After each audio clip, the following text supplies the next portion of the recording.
काल बाबा ना अर्धा किलो मटण घेऊन आले आणि म्हणाले आता लवकरात लवकर होऊन जाऊ द्या. आता तुम्ही सांगा बरं, मटण शिजायला खूप जास्तीचा वेळ लागतो आणि बाबांनी तर मटण रात्री खूप उशिरा आणलं. तर मी काय केलं ना, हळद मीठ लावून लसूण अद्रकीची पेस्ट कांदा टाकून कुकरला 2 शिटी काढून घेतली. नंतर खलबत्त्यामध्ये लसूण अद्रक कोथिंबीर वाटून घेतली. कढईमध्ये तेल तापलं की त्यामध्ये कांदा वाटलेलं वाटण घालून भाजून घेऊ. नंतर त्यामध्ये लाल तिखट, काळ्या मसाल्याशिवाय मटण अधुरच आहे नाही का.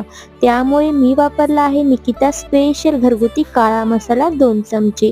हा मसाला चुलीवरती भाजला जातो, त्यामुळे ह्या मसाल्याच्या भाजीची चव ही अप्रतिम लागते. आणि यसूर 1 चमचा. तुम्हाला हा मसाला यसूर ऑर्डर करायचा असेल तर वरील नंबरवर SMS करा.